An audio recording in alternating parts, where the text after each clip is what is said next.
रीट्स news Bihar में आपका स्वागत है। मैं आया हुआ हूँ छात्रों के पास जो 4 तारीख को मार खाएं सबको पता है। बिहार में नेशनल मीडिया सबको पता चल गया, बस 2 आदमी को पता नहीं है।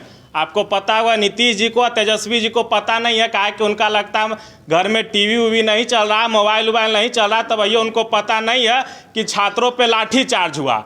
तो हम पूछना चाहेंगे आपसे कि अभी कलयुग चल रहा, पर बिहार के लिए काला युग है, क्योंकि छात्र भी मार खा रहा है, किसान भी मार खा रहा, क्योंकि सीटेट का विद्यार्थी भी मार खा, आप लोग भी मार खा हैं। तो क्या है, आप लोग काहे इतना मार खा रहे हैं जी? प्रधानमंत्री बनना है हमारे। जो आला कमान है नीतीश बाबू, उनको प्रधानमंत्री बनना है। प्रधानमंत्री बनने के लिए वो समाधान यात्रा कर रहे हैं, करोड़ों करोड़ रुपया खर्चा कर रहे हैं। तो करोड़ों करोड़ रुपया आएगा उनको कहाँ से? जब तक ब्लैक में शराब नहीं बिकेगा, जब तक आपका ब्लैक में बालू नहीं बिकेगा, जब तक आपका क्वेश्चन नहीं बिकेगा, तब तक उनको पैसा कहाँ से आएगा? तो वो तो सिर्फ अच्छा, हमारे नीतीश जी को पता चल जाता है कि छात्र शांतिपूर्वक आंदोलन कर रहे हैं तो उस पर लाठी बरसा देते हैं, पर वही नीतीश जी का प्रशासन पुलिसवा को ही नहीं पता चलता जहरीला शराब कौन बना रहा है, काहे कि उससे तो 200-300 आदमी मर जाता है, नीतीश जी को पते नहीं चलता है कुछ भी। तो आप लोग बताइए आगे क्या करने वाले हैं आप लोग? आगे हम लोग का जितने भी छात्र हैं, बिहार के छात्र सभी एकजुट हैं और सब एक होकर के हम लोग प्रदर्शन कर रहे हैं। सरकार के खिलाफ शांतिपूर्ण प्रदर्शन कर रहे हैं। सभी छात्र मिलकर के हम लोग मतलब तौर तरीके से ऑर्डर ले लिए हैं। थाना में जाकर के डीएम को जाकर के हम लोग सूचना दे दिए कि हम लोग एक बहुत बड़ा सभा कर रहे हैं राजेंद्र नगर रोड नंबर 5 21 तारीख को दिन 11 बजे से। ये देखिए, हम डाल देंगे फोटो में। पूरा शाखा मैदान में राजेंद्र नगर रोड नंबर 5 शाखा मैदान दिन 11 बजे से हम लोग बहुत बड़ा सभा कर रहे हैं, जिसमें बिहार के तमाम छात्र जो 9 लाख अभ्यर्थी जो एग्जाम दिए थे, लगभग सारे के सारे छात्र आ रहे हैं हम लोग को समर्थन देने कि ये एग्जाम कैंसिल। पहला सवाल ये कि छात्र का ही गलती है, जब उसका हक मारा जाता है तो छात्र अपना हक का लड़ाई नहीं करता। पिछली बार जब आप लोग आंदोलन किए थे तो मुश्किल से 3-4 हज़ार छात्र आए थे। अरे 9 लाख जब आप लोग देते हैं, एग्जाम देते हैं, तो 3-4 हज़ार आने से क्या होगा? अगर 50 हज़ार आप लोग सड़क पर उतर जाइएगा तो सरकार का इतना हिम्मत है कि आप लोग का पेपर कैंसिल न करे?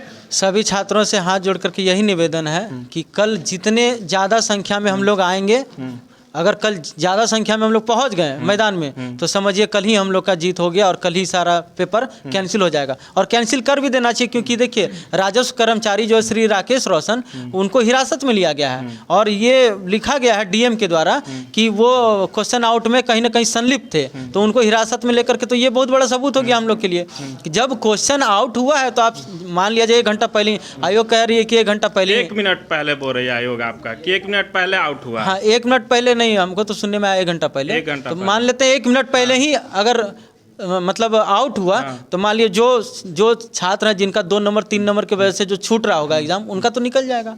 और जो लड़के जो दिन मतलब रात में 12 बजे तक पढ़ रहे हैं, 12-12 घंटा पढ़ रहे हैं, जो तैयारी कर रहे हैं रात दिन फी भर रहे हैं, बीएसएससी का एग्जाम आता है तो उसके लिए अलग से फी लिया जाता है, बीपीएससी का एग्जाम आता है तो उसके लिए अलग से फी लिया जाता है, एसएससी का एग्जाम आता है, बैंकिंग का एग्जाम आता है तो उसके लिए अलग से कोचिंग वालों की तरफ से फी लिया जाता है। और जब आप फी दे करके और दिन रात यहाँ तैयारी कर रहे हैं, उसके बाद जब आपको पता चलता है कि क्वेश्चन आउट हो गया, तो बताइए छात्र हरास में मतलब निराश में क्या करेगा? हम उस देश में रह रहे हैं जहाँ पे कसाब जैसा आतंकवादी को बिरयानी खिलाया जाता, और छात्र जो शांतिपूर्वक आंदोलन कर रहे हैं अपना हक के लिए, उसको लाठी खिलाया जाता, तो ये कहाँ तक सही है जी? ये सवाल तो बहुत बड़ा है, लेकिन सरकार को इस पर ध्यान देना चाहिए। और बता देते हैं कि आने वाले 24 और 25 में हम सभी युवा बता देंगे नीतीश कुमार को और माननीय तेजस्वी यादव को कि आप लोग कहीं के रहने वाले। जाति पर वोट नहीं करिएगा आप लोग? हम लोग तो कभी जाति पर वोट करते ही नहीं है। तो सरकार कैसे बन जा रहा है जातीय पर? सरकार अब बन जा रहा है क्योंकि कुछ लोग करते हैं, कुछ लोग देते हैं। ये सवाल जो था आपको, जाति पे क्यों उनको वोट नहीं किए? पिछला बार जब बोले थे हम 10 लाख नौकरियां देंगे, तो कोई युवा ये सोचा था हम किस जाति के और हम किस जाति को वोट दे रहे? बिल्कुल नहीं सोचा था। जात पात से ऊपर उठा और तेजस्वी को इसलिए सत्ता में लाया क्योंकि सत्ता में आने के बाद 10 लाख रोजगार मिलेगा। लोग को क्या पता था सत्ता में आने के बाद ये सत्ता का सुख भोगेंगे, मिठाई खाएंगे और इस पर लाठी बरसा देंगे। एक और बात कहना था, अहिंसक रूप से, सत्याग्रह रूप से आपका सवाल था एक, जो अहिंसक रूप से आप कैसे इसमें सफलता पालेंगे? अगर ऐसा ना होता तो महात्मा गांधी को इतनी बड़ी सफलता और राष्ट्रपिता नहीं कहलाते। बापू का एक छोटा सा कदम देश को आज़ाद करा सकता है, तो विद्यार्थी का एक छोटा सा कदम क्या उसको सफलता नहीं दिला सकता है? नहीं, तो बापू जब चलते थे ना तो उनके पीछे हजारों लाखों हुजूम चलता था। आप लोग जब चलते हैं तो आप लोग एकजुटता छात्र में ही नहीं है। अगर आप लोग 50,000, वही मेरा सवाल था कि अगर आप लोग 50,000 और 1 लाख सड़क पे उतर जाएंगे तो सरकार का सांस फूल जाएगा, वो तो तुरंत कैंसिल करेगा पेपर। जब बापू यहाँ पे आए थे तो क्या उनके साथ कोई था? बापू यहाँ से एक मिनट यही तो बताना चाहते हैं। जब वो आए थे तो सबसे पहले उन्होंने क्या काम किया? उन्होंने पूरे भारत का भ्रमण किया, लोगों को दिमाग को पढ़ा। यहाँ के बच्चे को बस दिमाग में यही डालना है, अगर यही काम होते रहेगा तो क्या नौकरी ले पाओगे? जो बच्चा एक्स्ट्रा मेरिटोरियस है उसके लिए तो 1 सीट काफ़ी होता है। वो अगर 15% भी रहेगा तो वो 1 सीट आज ना कल लेके चला जाएगा। बाकी का जो 80-85% वाला बच्चा है वो फिर से गांव जाएगा, खेती करेगा और फिर से सरकार पे दोषारोपण करेगा जो सरकार ने हमें नौकरियां ही नहीं दी। अरे क्यों सरकार पे दोषारोपण करना? जब तुम नहीं जगे तो सरकार को तो मलाई खाना है, सत्ता का सुख लेने। आज फिर कुछ दिन पहले सरकार जाएगी, 500 रुपये हाथ में देगी, कुछ लुभावना देगी और हम वोट सरकार को गिरा देंगे। फिर सरकार आएगी, 5 साल हमें फेरेगी, 5 साल मारेगी। सरकार जाति मुद्दा पे कुछ वैसा उठाएगी मामला, जैसे जाति जनगणना हो रहा, फिर से कहेगी आपका जाति पिछड़ा हुआ है आपका, फिर आप लोग जाति पे ही वोट करिएगा। आप लोग युवा हैं, जाति पे ही वोट करिएगा। जिसका भी सरकार आए, ठीक है ना, जाति पे सरकार आएगा, जाति पे यहाँ पे बिहार में सरकार बनता है। ये छिपा हुआ किसी से नहीं है। इसीलिए सरकार सबसे पहले शिक्षा मंत्री, ऐसे शिक्षा मंत्रियों को बनाती है जो विवादास्पद। अच्छा हाँ, शिक्षा मंत्री वही तो से बात बोल रहे हैं। वो शिक्षा मंत्री जो दोहा बोले हैं वो बिल्कुल गलत बोले हैं और आधा बोले हैं, ये आपको पता है? बिल्कुल पता है। हाँ, तो आप शिक्षा मंत्री हमारा बिहार का ऐसा जिसको जानकारी है ना रामचरितमानस का, और वो बोल रहा है तो हमारा बिहार का विकास कैसे होगा? देखिए, जहाँ तक आप जाति पाति का बात बोले ना, जात से ऊपर आप कैसे वोट दीजिएगा? अपने जात को ही क्यों नहीं दीजिएगा? तो हमारे जो शिक्षा मंत्री है ना, सबसे पहला इनका फंडा यही है, इनको जात में तोड़ दो। और वो कहाँ बोले? तो सबसे बड़ा मंच नालंदा का मंच जो विश्व प्रख्यात था, वहीं से हम लोग गुरु कहलाए, भारत गुरु कहलाया।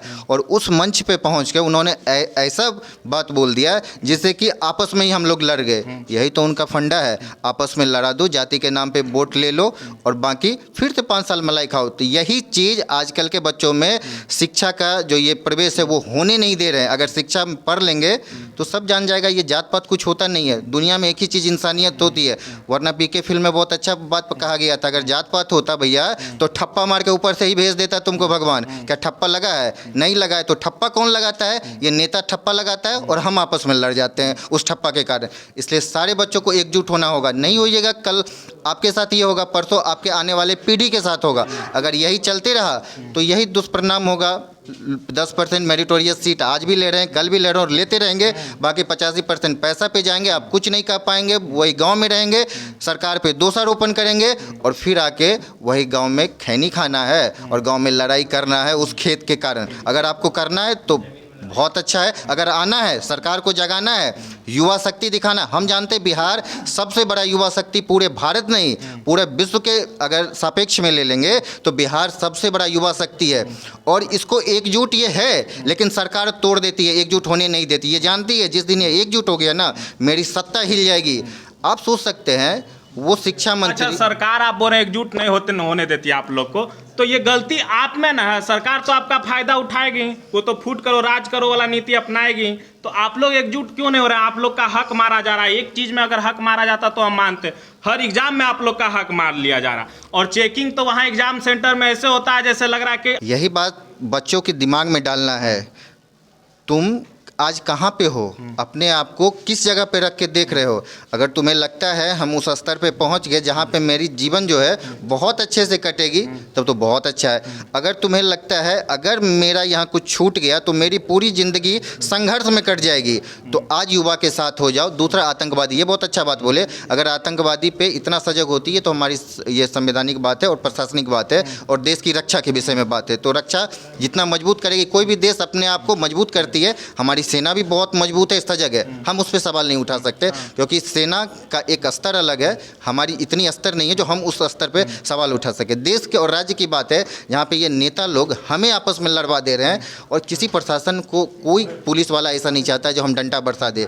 ऊपर से जो नीतीश बाबू बोलते हैं ना, हमको तो कुछ पता नहीं है, डंडा कब चल गया बच्चा पे, कब किसान पे, कुछ दिन पहले बक्सर में किसान पे डंडा चल गया, इनको कुछ पता नहीं होता है। लेकिन सारा कारनामा इन्हीं के ऊपर जाता है। हमारा प्रशासन किससे चलता है? प्रशासनिक जितना होता है वो तो विधायिका संभालती है ना।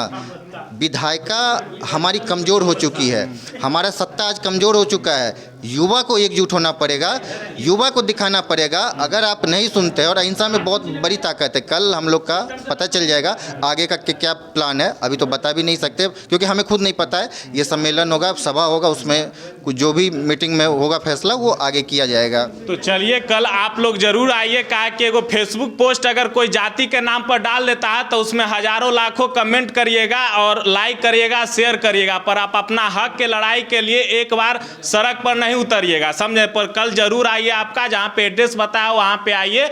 ये एड्रेस बता रहे हैं भाई जी, यहाँ पे जरूर कल पहुँचिए। ठीक है, बताओ भाई। शाखा मैदान, राजेंद्र नगर रोड नंबर 5। ज़्यादा पहुँचिए। कहा जाति पर लड़ने से कुछ नहीं होगा, अपना हक के लिए लड़ना बहुत जरूरी है बिहार में।